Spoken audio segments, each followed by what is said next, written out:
Imagination is a delicate mixture of what you see and what you hear.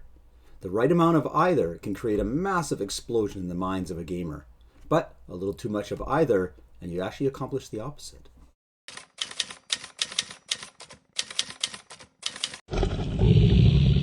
Welcome back, Maverick Gamers. In today's video, I'm going to let you come back behind my Dungeon Master screen to look at some of the tips that I use in creating interesting scenes and compelling descriptions. Now, this isn't as easy as you might think. It's not a matter of just throwing words at the screen and hoping that the players click with them. It takes a little bit of effort and a little bit of forethought to decide how you want to bring your combat encounters or your roleplay encounters to life. Follow me, and I'm going to walk you through some of my tips. If you've ever watched a horror movie, you're going to notice one thing that really masterclass directors do. They don't reveal the monster until the very end of the movie, or at least halfway through the movie. This is done as a way to generate excitement, to generate an imagination reflex. You can take this same technique and apply it to your games of Dungeons & Dragons. Now, not to say in regards to monsters, but in general, as you describe a scene, keep in mind that less is more. Not always do you need to fully describe a scene right down to its minute detail to engage that imagination reflex. Let's lean into that Hollywood trope regarding monsters that I mentioned earlier. Let's just say that your players are wandering through a forest and they come across some goblins. Now, an easy way to present this encounter would be to simply say the goblins show up and the players can see the goblins fully realized, and you can go into the description of what the goblins look like, or better yet, just call them goblins. But that would be a missed opportunity. Let's say for a second that maybe the players don't see the goblins in their entirety.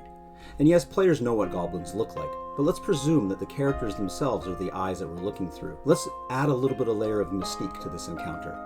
Let's start off by describing what the players see, not necessarily what the players know.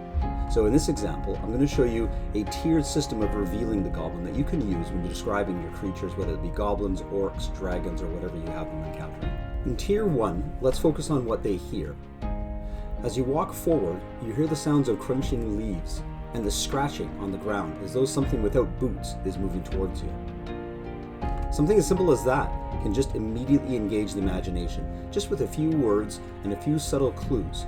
We're going to let that linger for a little bit in the players' minds and maybe prompt them and see what they want to do next. We're not moving into a surprise encounter, but we're revealing the monster in stages, as opposed to just sort of saying, ahead of you, you see 3 goblins. The players now have a sense of what their environment sounds like, and perhaps they can use some clues to move them forward in the encounter. Now for the next step, you can either choose to go for a complete reveal, or depending on the environment and depending on the scene, you could actually just continue on revealing a little bit of the monster each step of the way, slowly pulling back the curtain on it. I'm going to show you what the full reveal would look like in this situation. Standing your ground, you wait for the noises to get a little bit closer, until eventually 3 small humanoids dressed in leather garments carrying small blades moves out from the underbrush. They look at you with gleeful little smiles, their ears perked up, and their eyes looking at you like daggers eyeing their next target. Try looking at every encounter through the eyes of the character and not the eyes of the player. Hold back as much information as possible and reveal it when the time is right. Not everything needs to be immediately available and visible to the player at every given moment in the game. Have fun with it. You're the Dungeon Master. You decide what the players see and what they don't see. As long as you're providing enough of a narrative description to feed that imagination, the players will pull from it and fill in the blanks where you don't. It's a good old Hollywood trick, and it's worked for hundreds of years.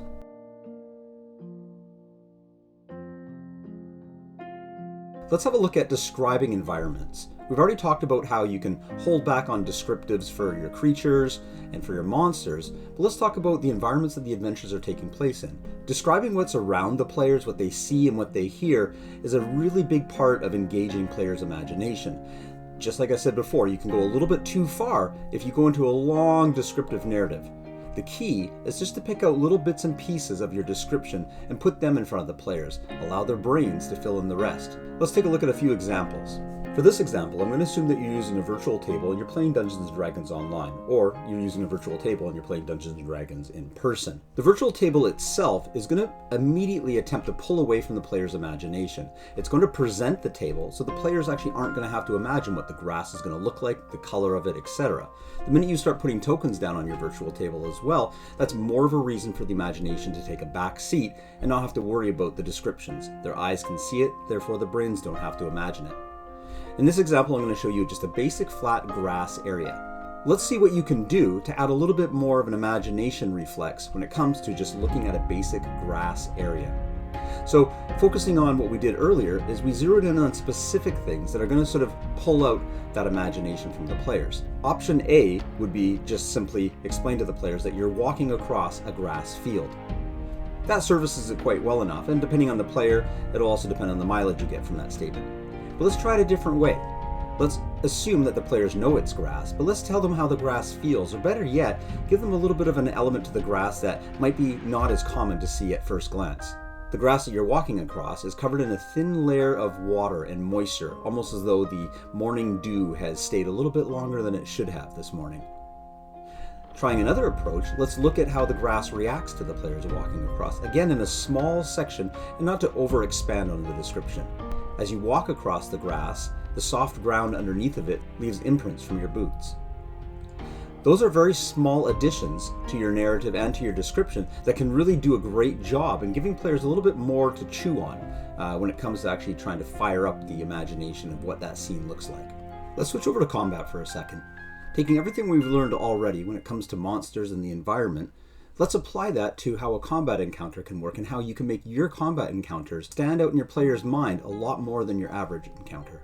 Let's take for example in this situation that we're dealing with a combat encounter that takes place with a varied amount of terrain. Not all encounters will actually have a variety of terrain, and sometimes the terrain itself is just boring, flat, and nondescript. But let's say for a second that you're having a combat encounter in an environment, and that environment has various geographic features, obstacles, terrain, etc. Let's talk about how you can bring them alive using your descriptive powers, and just by using a few features of the environment itself to just describe, to allow the players to understand that they're not just fighting in a vacuum. In this case, we're going to talk about a fight that's taking place near some ruins. Now, as the players and the monster are dancing around each other, fighting, swinging their blades, let's assume for a second that they're not just standing still and exchanging blows like Rock'em Sock'em robots. Let's just pretend that they're moving around. Now, as long as you're not breaking any of the rules of engagement, attacks of opportunity and whatnot, it's safe to say that at some point those players might back into a wall. They might trip over a stone. But let's, for this example, describe what would happen if an enemy lunged at the player but missed his attack roll. A very easy way to do it would be to say, the monster attacks you and misses. And you could end it right there. Suppose for a moment that there's a little bit more narrative that can be expanded upon. The enemy lunges at you, he swings his sword, and you narrowly step out of the way. As he lunges forward, he trips on a rock scattered around the ground, causing him to fumble forward. He spins around, regaining his feet, determined to hit you next time.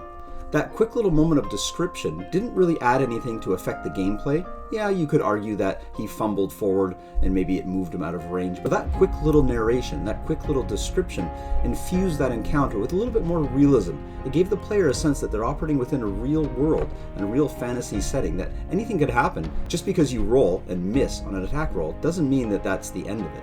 Using little tricks like that to flesh out the description can really add to the flavor of the game and make your players feel like they're engaged in real combat.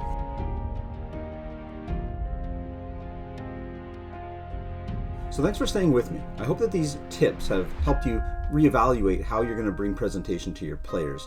Dungeon mastering is not an easy craft, and anytime you can learn something new to bring a little bit more pizzazz and, again, engage that imagination reflex for your players is going to go a long way. I hope you're all having fun playing Dungeons & Dragons, and we'll talk to you soon.